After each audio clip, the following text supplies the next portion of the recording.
This is Women Road Warriors with Shelley Johnson and Kathy Tuccaro.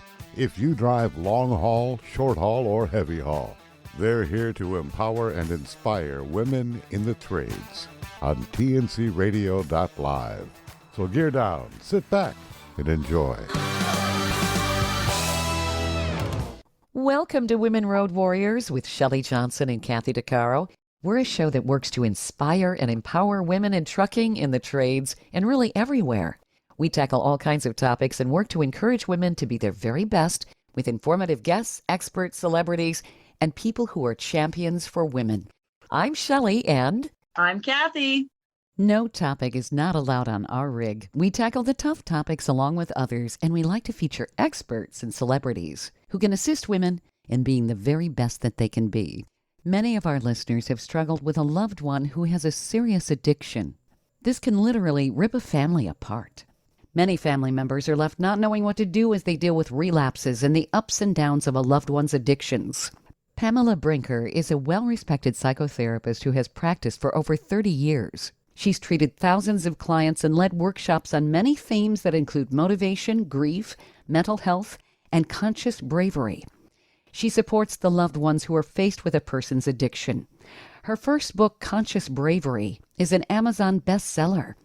Pamela has worked as an integrative therapist and coach. Her transformative approach helps clients and attendees develop skills in living in the present moment, resetting under duress, adapting to change, facing the unknown, and building resilience. Pamela is a staunch mental health advocate, helping others transform difficulties into foundations for strength and compassion as they find gratitude, hope, and freedom in everyday living. Pamela's with us today, and we're looking forward to speaking with her. Welcome, Pamela. Thank you for being on the show with us. Thank you so much. It's a delight to be here with you both and your listeners. You are amazing with what you do. Thank you. So I guess we could start with, how did this all start? I see you got your master's in social work from the University of Denver. You've been doing all kinds of things. You have a lot of different types of therapy that you use for your clients. This is really cool. Thank you. Well, I was a therapist for years and years, Shelley and Kathy, and really wanted to help people transform, to renew, to find their own. I didn't call it conscious bravery back then, but that's really what I was trying to help people do, find their own conscious bravery, which means basically being able to do whatever is needed in any given moment, not just have options and intend to do certain things, but to have the awareness that's vibrantly awake that helps us to do the tough things, right? Mm-hmm. So I had been a therapist for years, hoping to help my clients and walking alongside them and watching people succeed and learning myself what worked. But then my two sons' stepfather, my husband, 12 years ago, died from brain cancer. And shortly after that, they both turned to each other, but also to substances and alcohol in their grief and pain as the answers to some of what they couldn't handle themselves. And even though we were close, it just knocked me off my feet how severe their use became. And in short order, after about 3 years, they had become addicted to methamphetamines. Oh, no. Oh. So that really, those 3 years, initially after my husband passed, I know some of our listeners can relate to this. The severity of that loss was so great initially for me, even though I was prepared for it. And all of us have losses. So I'm not saying I'm unique, but it was so great for me that I just didn't know what to do at times. And I had these 2 teenage sons, and then they began having mental health challenges. They had severe ADHD. They had impulsivity problems that were getting them in trouble in school and even with the law. And there were times in which I said, I just can't do this. And I remembered what Cheryl Strayed, who most of us know wrote Wild, there was that great film that was made about what she wrote. And she also wrote a beautiful book called Tiny Beautiful Things. And in that, she says, we parents don't have the luxury of despair. And that somehow graced me to realize I've got to do this. I've got 2 teenage sons that need me, and I've got to be this mom that can stand and be the light. I can be an oasis for them. And so I realized there wasn't really a protocol about conscious bravery written yet. And I was turning to all kinds of books and workshops and going to different kinds of therapy and trying to do my hikes and walks and all these things, meditate. But I had to put it all together. And so I ended up writing the bravery protocol that I needed 12 years ago. Wow. Wow. That's amazing that you were able to pull it together to come up with a solution for not only yourself, but other people. Because people, when they're confronted with the kind of tragedy you had, it takes so much time to recover on your own and to be the strength for your kids. But then when you see them literally destroying themselves and you don't know what to do, I mean, the helplessness is overwhelming. Absolutely. I love that you're speaking to that, because so many of us who are listening to the show and the three of us here, we've been through overwhelm, right? But it has knocked us off our feet. The wonderful thing is that most of us return to standing, we wobble back up, but really, how do we do that? And so I think it's a combination of, we'll call it grace, but also commitment and practice, because there's all this talk these days out there about, do your affirmations and do your self-care. But how do we motivate ourselves to do that? A lot of women who are listening are working 12, 13-hour days. Sitting, driving truck. And it's hard work to focus our attention. So what do we do to really guard our radical self-care? And I was listening to some of your other shows, to drink water, to drink tea and other kinds of things instead of getting the Red Bull and the things that, give us the quick fix. How do we commit to and find and remember to do these other kinds of things? So I believe we have to have certain practices in place in the calm moments and train in them, do our bravery training, as it were, so that we can handle the devastations when they come. Part of this conscious bravery, is that also taking care of yourself when, there's the temptation to enable, to be codependent. I mean, people want to rescue. And of course, when somebody is entrenched in their addiction, they don't necessarily want to be rescued. There's so much deception that goes into that. And I mean, it's such a confusing situation. Absolutely. Yes, we have to have the clarity, the presence of mind and heart in our whole beings to be able to assess a situation, right? And so I love that you're bringing this up, because part of what I teach and have practiced myself is what I call whole being awareness. So it's more than just mindfulness. There's a lot of practices and there are a lot of treatment centers that are mindfulness based. And we're always talking about be more mindful or get out of your head and get into your heart. But that's only part of what the newest neurobiology and the newest psychology is teaching us. We're really learning that we want to get into our bodies as well and listen to our intuition. We might not take the advice of our intuition, but we want to listen to it and be aware of what we're feeling and be able to befriend all of our experience, befriend not just the more pleasurable emotions like happiness, or even the ones we're more familiar with that might give us some satisfaction like anger, but even the shame, even the despair, to make friends with that doesn't mean that we're inviting it to stay. It means we're inviting it to sit down and we're holding space for it. So for me, back in the day, 12 years ago, and it's been repeated times ever since, I've had to hold space for my despair and say, okay, you're here. Wow, I'm overwhelmed. This is so uncomfortable. I'm with you. And I pause and I breathe consciously into not just my heart, not just my racing thoughts or my despairing thoughts, but into my whole being. And I am aware of the energy. I'm aware of what's going on in the deepest part of myself. And that's true for our listeners, because I'm sure many people listening are out driving, or once you're off work, you've got a little moment to yourself, but then that's when overwhelm can really kick in for some of us, right? Yeah. We let down our guard and, oh man, all the stuff that's troubling us just starts to overwhelm us. And so that's when, some of my clients, they'll drink 3 glasses, a whole bottle of wine a night, or turn to stimulants to stay up during the day. And so I say, okay, be aware of that that experience you're having that's saying, I can't handle this, or I'm overwhelmed, and just invite it. Maybe even put two arms around yourself, one hand crossed over to your left arm, your bicep, and the left arm crossed over to your right tricep, and give yourself a hug and say, here I am. I'm right here with you.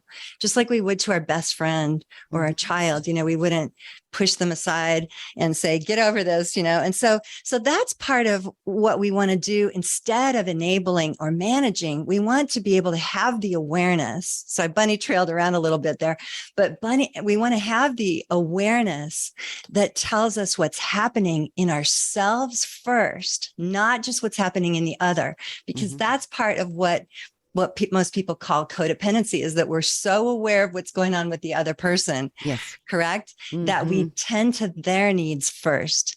But I'm saying what really works, and this is the rewiring of the brain, the newest research in the psychology field, is that when we tune into our whole experience, we can actually change we can not just rewire, but we can change generational patterns, and we can break out of some of the tendencies that we've had in ourselves and in our families. And we can say, okay, I want to manage, but I'm not going to. I'm going to pause and say, hey, what's going on to our beloved?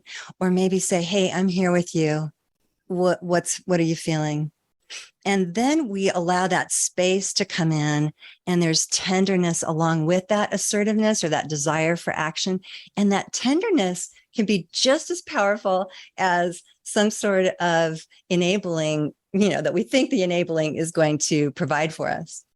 Isn't it hard for people to identify what they're truly feeling, though, when there's chaos that's around them? And then you have the guilt that can kind of creep in. It's like a shroud, because as a parent, you're going to say, what did I do wrong? I would think that those are self-destructive emotions that can interfere.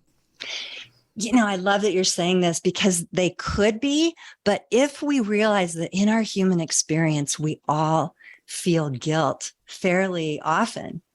Some of us feel more guilt than others. We have our preferences, the emotions that we tend to feel that beat us up the best. And for some of us, that's shame or guilt or despair, if those of us tend toward depression, or panic if we tend toward anxiety.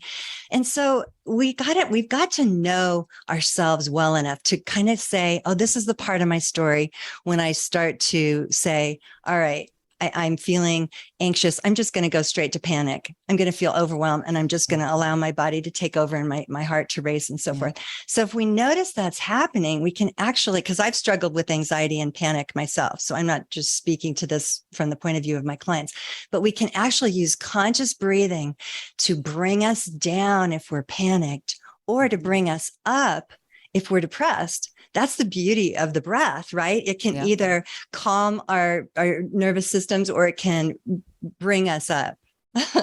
Oxygen brings clarity, doesn't it? Mm-hmm. What's worked for me, a few things is one that I did before I started working here, because of my history of intense trauma. Once I got into the real world, I was in a women's group home, I guess, recovery home for a total of 2 years, where I lived, eat, and breathed recovery, right? So 24/7. And when I got back into the real world, well, you don't have the counselors at your beck and call, and so you got to figure things out. Well, I had to learn. I self-talked my way through the moments, through the panic, through the anxiety, through those minutes. But one thing that my work 9 years ago, when I got hired, they gave us all stop and think cards. And that's their motto. That's their safety thing, stop and think. So when anything that you feel is not right, you just stop and you reassess. You just breathe. You just take a minute, just stop. It doesn't matter what you're doing. They don't care. And you just look around and you reassess things. And so because they implement that nonstop 100 times a day, what could go wrong? How bad could it be? Well, it's integrated itself into my own train of thought, where when I'm having moments, because even though I have 10 years sober, I still, there's still things that hit me from time to time. Well, so not only do I self-talk, but I stop myself. I just stop, right? Like I stop that train of thought that's going 100 miles an hour into the negative dark place. And I'm like, wait a minute, back up the boat there, chickie. And then I can work my way through it, logically. Whereas before I started this job and, before I started treatment, you just, like you said, you just go racing and you just run with it. So it's been very, very beneficial to me in my recovery and in rewiring my way of thinking, my way of addressing problems that come to me. And I don't respond like I used to respond because I've learned to retrain my thinking pattern. I had to unlearn a lot of things, and then I had to relearn things, and then I had to balance it out, figure out what works for me. Oh, that's fabulous. And it sounds like you're talking about the pause, right? The power of the pause. Yeah. And the conscious decisions and the conscious, thinking about it. It might be like a different little bit different than what you're talking about, but I think it's the same, really. It's very, very different, similar. But the same. It's that conscious awareness, Kathy and Shelley, that you're talking about. You're pausing, and for you, sounds like you ruminate in your mind a lot, and so you need to stop and think and reassess. And that's true for so many of us. But for others, some people over emote. They start emoting and despairing or feeling more anxious, and then the thoughts just feed that. So maybe stop and be with your pain too. And because pain doesn't actually get bigger if we give it attention, it reduces in size. It's funny. It's like a child who's crying. If we say, hey, what are you crying about? Stop that.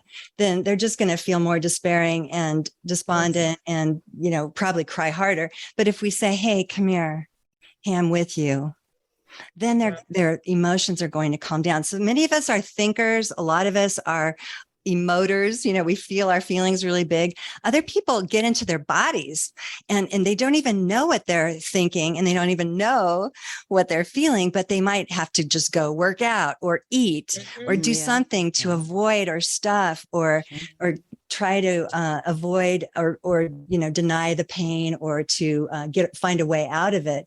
And so we want to know what's our tendency. We want to know ourselves well enough to say, what do I tend to do? Oh, here's where I tend to do this. And that's the power of the pause you're talking about. Then we can retrain and rewire and reprogram ourselves to train in bravery, really, which is basically ultimately to be able to handle the discomfort that we're experiencing so that we don't just try to solve it in the mind or try to escape it, but that we can actually stay with our discomfort and move through it. Stay tuned for more of Women Road Warriors coming up. Industry movement Trucking Moves America Forward is telling the story of the industry. Our safety champions, the women of trucking, independent contractors, the next generation of truckers, and more.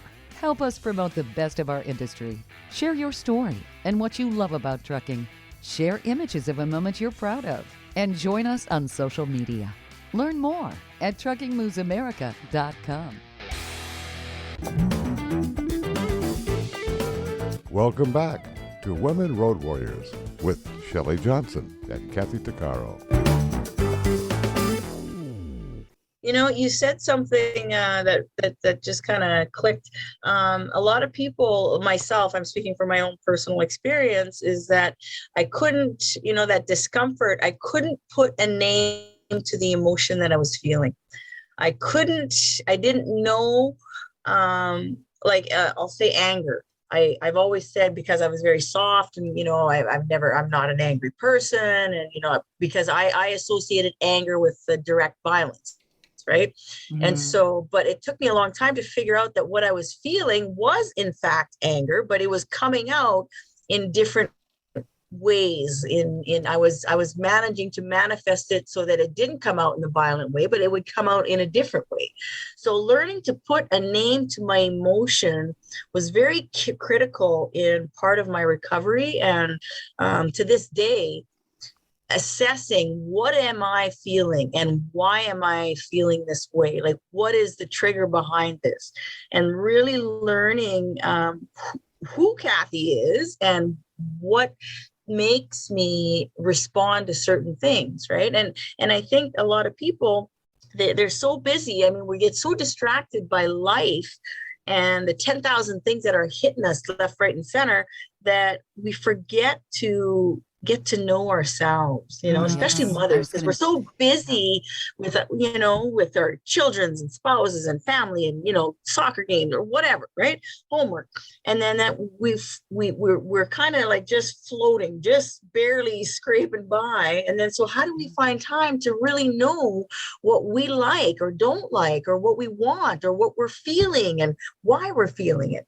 And then on top of that, I think there's a whole guilt thing that we self-imposed guilt that, that they think it's selfish, but no, it's not. It's self-care. There's a difference. Yep. Right? Oh, you're speaking to two things I love to talk about. And first, I want to tell you, Kathy, that I have such tremendous respect for you in your recovery. And I have respect for anyone who's anywhere on the continuum. Just reducing the amount of substances we rely upon, reducing the amount we're drinking, or, kind of cutting back on eating unhealthy kinds of things and substituting them for healthier things. Those are all big moves toward like my healing. chocolate pudding.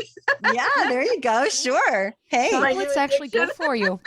It's yes, good it for the is. brain. Dark chocolate. Oh my goodness. So I really have such respect for you. And you're bringing out this hugely important topic of who am I really? And I talk about that all the time with my clients, and I write about it in the book, that we are our essence.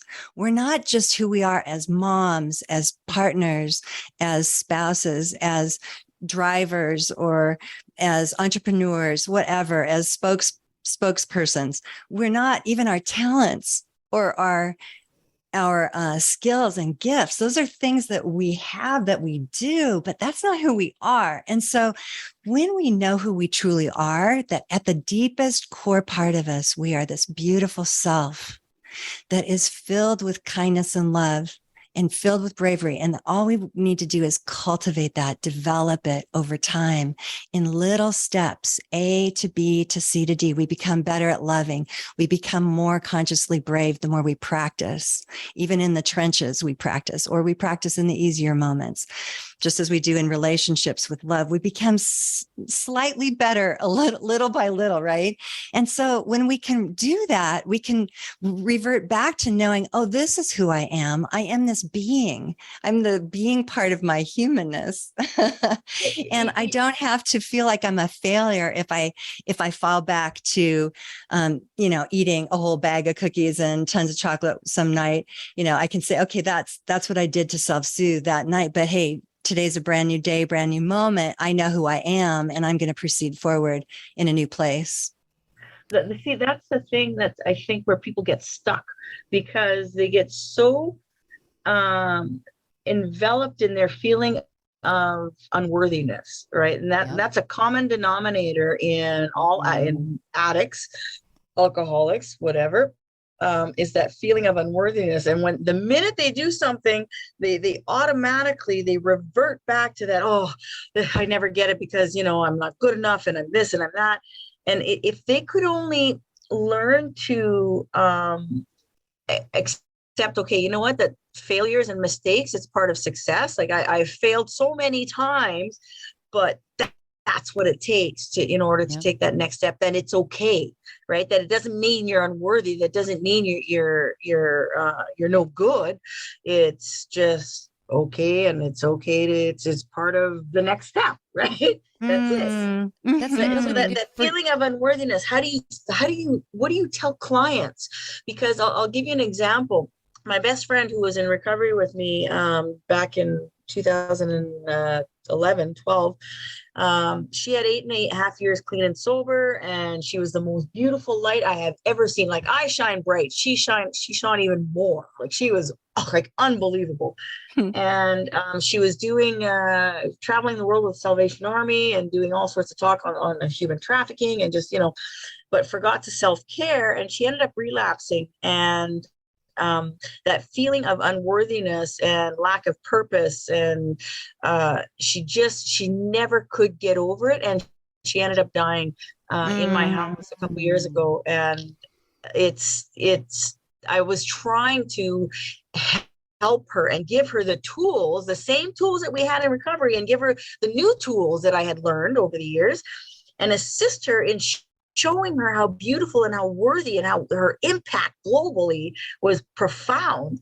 But she just couldn't see it for herself. And I think that's a big thing in addiction, right? With anybody in addiction. And can I just ask, what would you recommend to somebody who is got that same problem? Because I know it's out there. I know lots of people. Oh, it's thousands. You're asking maybe one of the biggest questions. After 32 years of being a therapist, this is probably the most universal problem that all of the folks I've ever worked with have had. Is at the bottom level, we believe that we're either unworthy, unlovable, or people are going to stop loving us. We're going to lose everyone. We're going to be alone, those kinds of things. So it's kind of like, I would answer this question. It's a beautiful question, that there's a hub to our wheel, and the hub is our worthiness, right?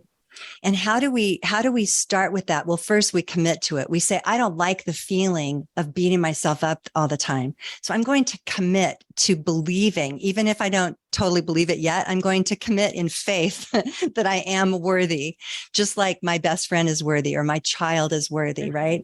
So we start with a commitment to it. And then the other spokes on that wheel are that we have got to protect our happiness. So for me, there have been so many times when I woke up at first thing in the morning and my mind raced, my heart dropped. I felt like, oh my God, what's going to happen today? Is one of my sons going to, but both of my sons have been homeless at different times without my wanting it to happen. They chose that over recovery, and that's true for so many, as your story too, Kathy. And I've literally collapsed sometimes in the office during the day when I was completely overwhelmed. And so I had to develop practices that began first thing in the morning to guard my worthiness. And so I would do gratitude prayers right in the bed, and say, I'm not putting my feet on the ground until I can say, okay, I've got a roof over my head.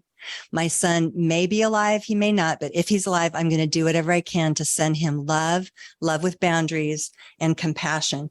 And then I would turn that compassion around to myself and say, okay, right here, this moment, I'm going to stand up and I'm going to walk around, because affirmations it takes about 2,000 repetitions of affirmations, like I'm worthy, I'm loved, I'm lovable, for us to really believe them. But if you move them into your body, if you do a moving mantra, so you walk around and say, hey, I'm right here, I love myself, our bodies start incorporating that body memory and we start to believe it more quickly and sooner. So that's another piece. And then another spoke really is to have empathy for ourselves. So we might even say, I feel so unworthy right now. Oh, wow, there's a part of me that feels unworthy. That's the part of my story that goes to this. I'm going to bring compassion to that. And then maybe we bring in humor too, because all these things work together. We can start at any spoke on this wheel. A lot of us feel like when we're despairing, we don't have the right to laugh or the right to have any joy, right? But it's so important to be able to laugh with a friend. And so we might say, okay, on my list of things I'm going to do today is I'm going to text a friend or I'm going to call somebody. And then we might want to get out in nature and let nature speak to us, because if anyone is listening and they don't know the healing power of nature, I hope you'll try it out for a week and just look at the sky. If you're having a rough moment, look at the sky, watch leaves turning in the wind, breathe in consciously into your whole being, breathe out and exhale and connect to the world around you. So nature can be rejuvenating, but really what we're talking about is how to renew, correct? So many of us forget that we have to renew. And so we end up feeling unworthy because we just put ourselves by the wayside and we are busy doing our jobs, making our money, being moms, being best friends, helping everybody else, but forgetting about ourselves. So I call it radical self-care. We have to do radical self-care with loving awareness. Do you think it's harder for women to do that than men? Because we have to be so much to everybody and we're so used to nurturing And in the case of a loved one who has an addiction, you want to fix it, but you can't. And self-blame, the guilt, the feeling of being unworthy.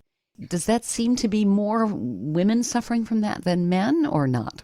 Absolutely. What do you think, Shelley? I think so. I think that we're quick to blame ourselves. Mm-hmm. Yeah, I respect you. And I've seen that in women because I've had a pretty much equal practice of women and men over all the years. And so since we do tend to be more spatially aware, we're also more aware of our own feelings and thoughts. And because we err that way, it's called the negative bias in the brain and in the heart. We want to go the extra mile to taking care of ourselves and bringing in that self-love. And it's not just self-love. That's another thing that so many of my clients, and I'm sure your listeners do too. We think we have to resource from within so much, but there's this practice I teach called the triad of connection, where sure enough, we tune into ourselves and we're aware and we try to build our own self-love. But we also do what the three of us are doing right here now. We connect in authentic connection with other beautiful beings. And we don't forget about that. We prioritize it because there's this magical, mystical thing that occurs when we're present with someone else and they hold space for our pain, or we just laugh together, or we can be present for them. And there's this reciprocal energy that exchanges, right? And then the third thing is that we want to connect to something that's greater. I mentioned nature, but it can be God, it can be the universe, it can be the Tao, call it whatever you like, source. But we will become depleted if we try to resource from within solely. We have got to rely upon something outside of ourselves. Makes total sense. Stay tuned for more of Women Road Warriors coming up.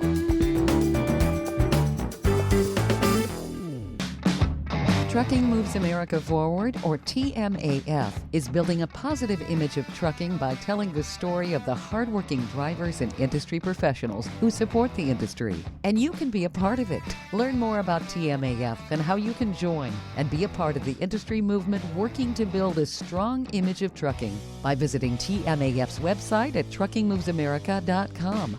You can also follow us on Facebook, Twitter, Instagram, and our latest channel, TikTok. Welcome back to Women Road Warriors with Shelley Johnson and Kathy Tuccaro. I think sometimes people also try to maybe get solace from outside stimuli, which is why maybe people would drink, or they overeat, or they shop, or they watch TV to obsessive levels because they can't find who they are within.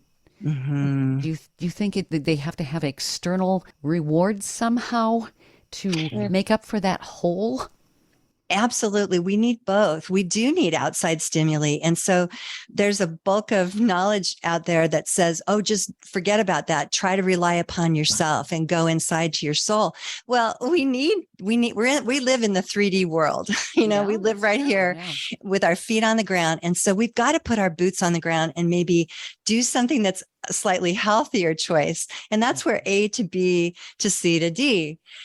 Correct. We want to maybe say, okay, I'm not going to drink a bottle of wine, or I'm not going to drink 3 Red Bulls, or I'm not going to take some stimulants. I'm going to instead drink some, and this might sound kind of corny, but I'm going to take some green tea into this truck stop, and I'm going to fill my warm water bottle with some green tea or something else. Like I became a beverage queen, I call it. Back when I was really struggling, I started drinking coconut water, really good coconut water, mixed with Zevia ginger ale.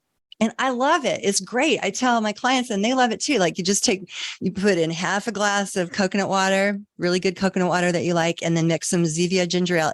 You might not even like ginger ale, but try it. I tell you, it's the bomb, and it tastes great. And so that's something we can even put that in a wine glass and feel like we're treating ourselves. And we can have that same celebratory approach to relaxing, but we often think that the relaxation comes from the substance or the food or whatever. whatever, the behavior, the shopping, but that fades, right, in about 20 minutes usually, Sure. right? Yeah. And so those things don't really last. We want to find things that are soothing, that are self-soothing practices that last, that we can embed into our practice and we can do freely and easily. Some of the best advice I've gotten over the years was be kind to your mind. So that, I like that. when I'm struggling for whatever reason, just, you know what, just take it easy on myself, be good to myself. And even though, because I'm very demanding on myself, because I mean, I have a lot on the go and I'm trying to be disciplined and, you know, do this and this and this. And when I'm not, I'm hard on myself. So that's when I remember, be kind to your mind. It's okay if you don't hit the gym every single day at 3 a.m. before I go to work. It's you can miss one. You can go in the evening. You can learning to incorporate new habits is not easy. And I have to tell myself that, right? And so be kind to your mind. You know, it's okay. Beautiful. I love that. Be kind to your mind. What a great mantra really to share, or an affirmation that people listening can embody and maybe walk around and say, I'm going to be kind to my mind this moment. Yeah. Yes. Love that. I love that, Kathy. That's good.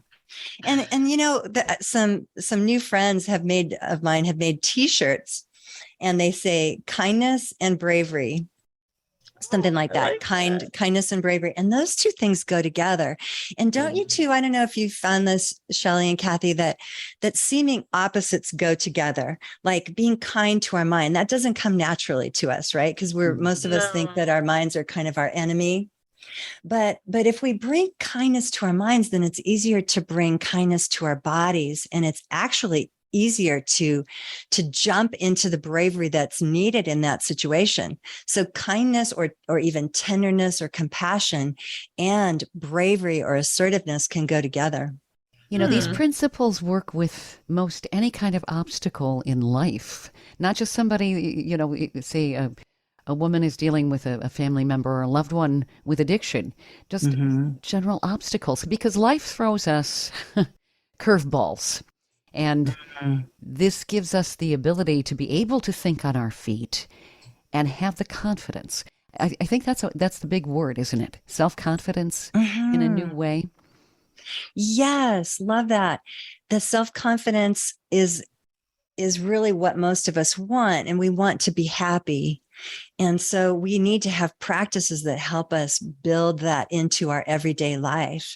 And it's not something that we can just wish into being. You know, I say that bravery doesn't come with the wave of a wand. It's not magic. And so anything we do works toward the self-confidence that we're trying to develop.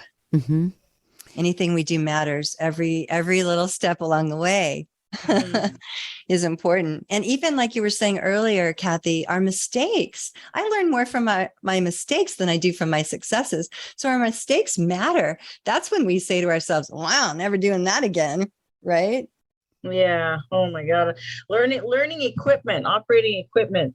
If I were to be any other person, the amount of mistakes I learned operating the grader, which is bigger than a highway tractor trailer. It's so big.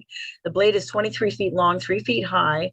One joystick has 12 functions. The other joystick has 14 functions to get everything to work and to articulate and move. And I mean, it requires effort. And the amount of mistakes I've made is like, oh my goodness. But you know what? I learned through work is to laugh at my mistakes, because everybody else laughs at my mistakes too. Right? And my team, they're so good at teaching you that making mistakes is okay. Like when I first started this job, I would hide all my mistakes because I didn't want people to see them. I didn't want people to see that imperfectness, right? And so I would not tell anybody the ridiculous, stupid things that I would do. But this job, you make a mistake, you got 500 people that see it and know it.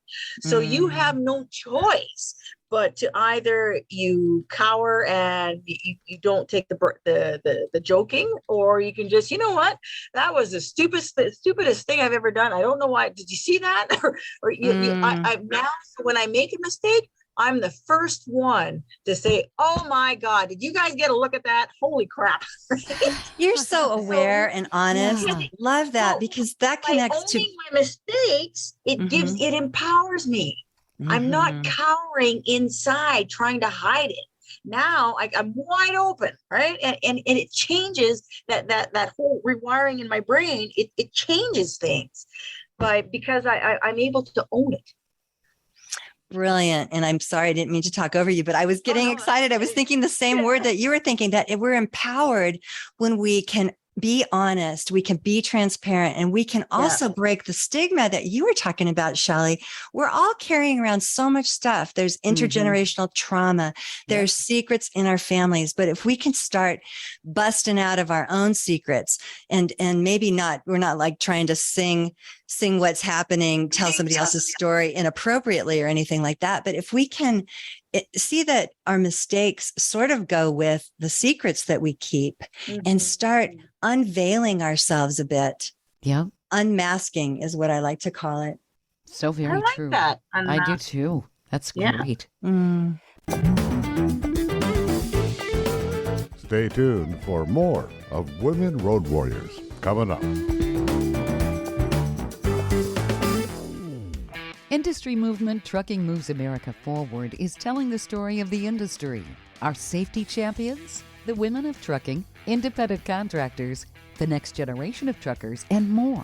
Help us promote the best of our industry. Share your story and what you love about trucking. Share images of a moment you're proud of. And join us on social media. Learn more at truckingmovesamerica.com. Welcome back to Women Road Warriors with Shelley Johnson and Kathy Tuccaro. Pamela, you draw from a lot of different types of therapy. I find this very interesting. You've got somatic experiencing therapy, dream work, EMDR, which is eye movement desensitization and reprocessing, along with meditation and yoga. All of these are marvelous. I'm not sure what all of these are. Somatic experiencing therapy and EMDR, our listeners may not be familiar with. Sure. Sorry. I did EMDR and it works.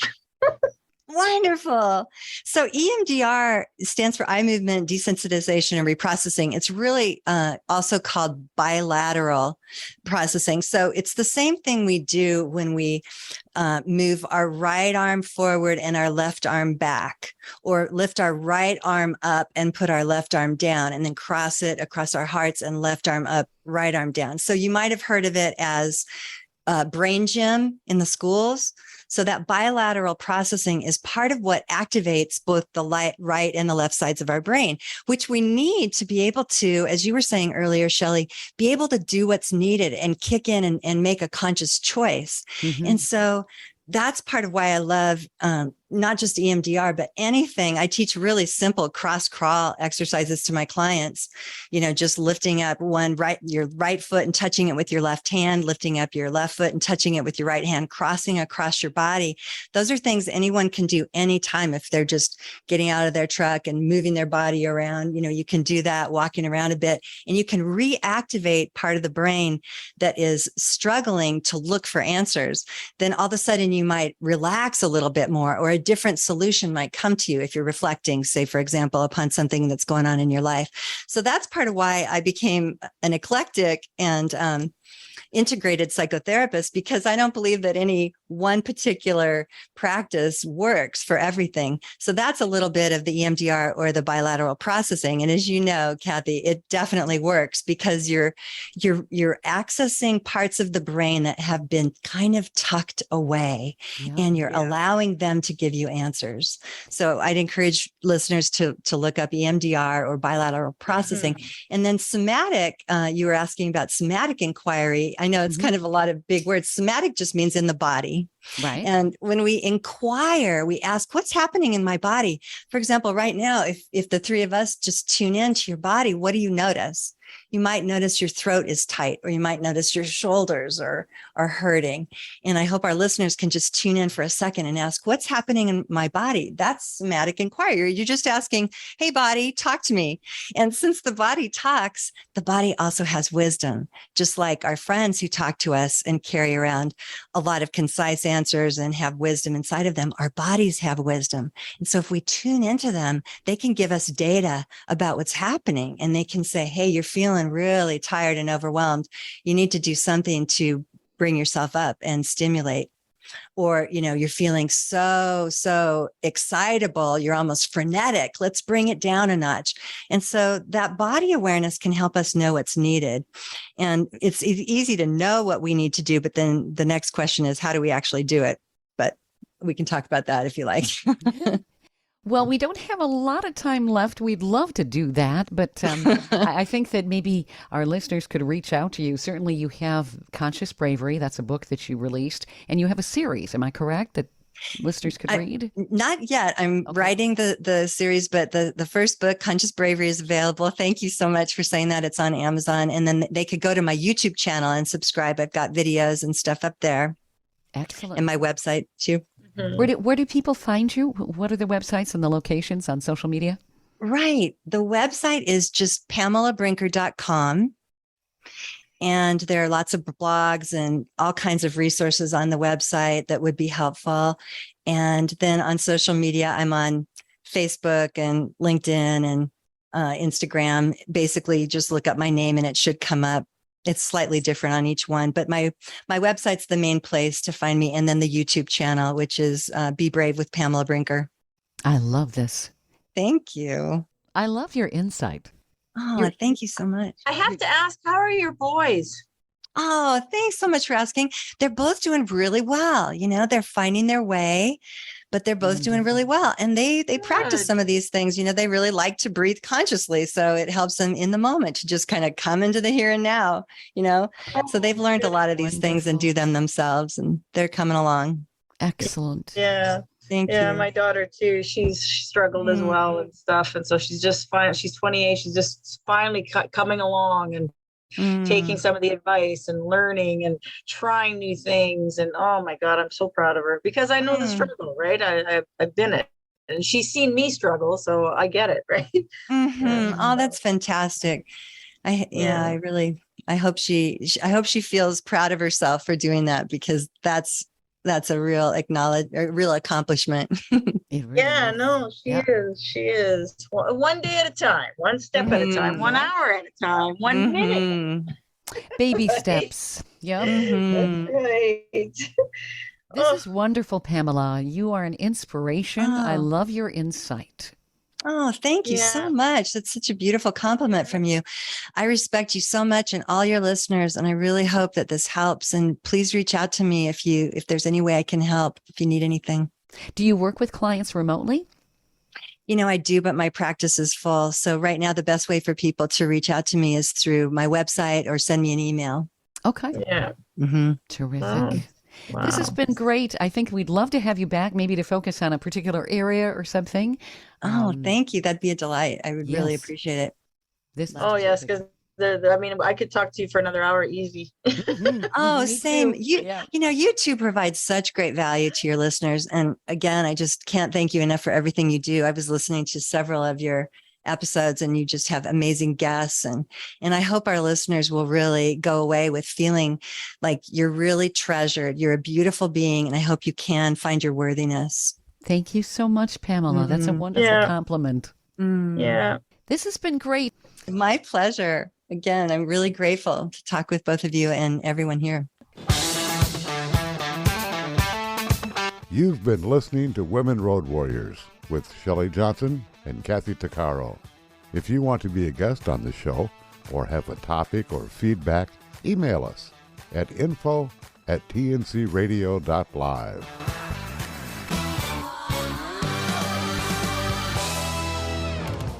Thank you for listening to another great interview on TNCRadio.live. All of the material you hear on tncradio.live, on our website, our broadcasts, or our podcasts are copyrighted. There can be no distribution without the express consent of tncradio.live and its partners. For inquiries, write us at info@tncradio.live.